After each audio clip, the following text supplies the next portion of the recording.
एवरवुड की हरी भरी पहाड़ियों के बीच एक एकांत मैदान में युवा हेनरी अक्सर अपनी वफादार साथी लूना के साथ घूमने जाता था।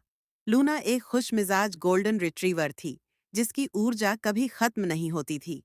एक दिन जब सूरज अपनी सुनहरी किरणों से उनके गोपनीय आश्रय को आशीर्वाद दे रहा था, हेनरी और लूना ने कुछ बहुत ही अद्भुत पाया।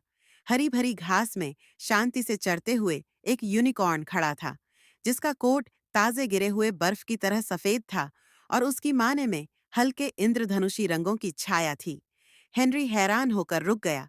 उसकी सांस घबराहट और खुशी के बीच कहीं अटक गई। लूना जादू का एहसास करते हुए हेनरी के पास बैठ गई। उसकी आंखों में जिज्ञासा और सावधानी का मिश्रण था।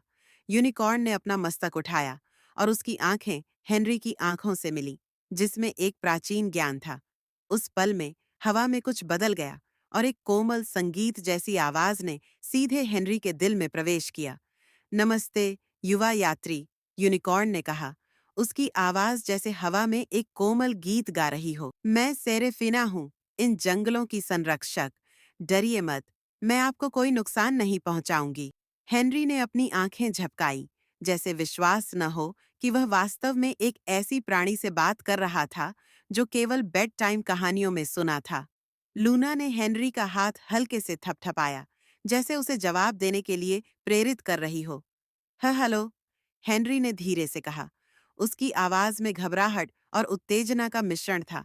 मैं हेनरी हूं और ये लूना है। यूनिकॉर्न ने सिर झुकाकर कुत्ते की ओर देखा, उसकी उपस्थिति को स्वीकार करते हुए। आप दोनों से मिलकर खुशी हुई, सेरेफिना ने कहा। कुछ ही लोग ऐसे होते हैं जिनके पास उन प्राणियों की आवाजें सुनने की दुर्लभ क्षमता होती है, जो उनके क्षेत्र से परे होते हैं। लेकिन मैं महसूस करती हूँ कि आप में एक गहरी जिज्ञासा और सभी जीवों के प्रति सम्मान है। हेनरी के दिल में एक अजीब सी गर्मी फैलने लगी, जैसे वह सबसे आरामदायक कंबल में लिपट गया हो। तुम मुझसे क्यों बात कर रही हो? उसने पूछा। उसकी जिज्ञासा डर से कहीं ज्यादा थी। सेरेफिना मुस्काई। उसकी चेहरे पर एक शांतिपूर्ण अभिव्यक्ति थी, जो उसके चारों ओर की जगह को रोशन कर रही थी।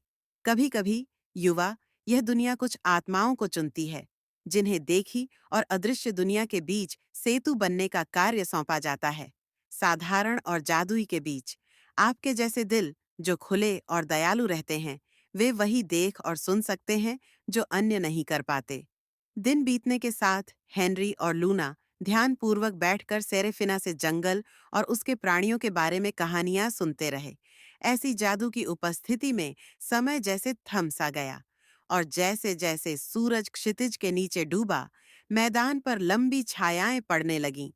हेनरी जान गया कि यह मुलाकात उसके साथ हमेशा के लिए रहेगी।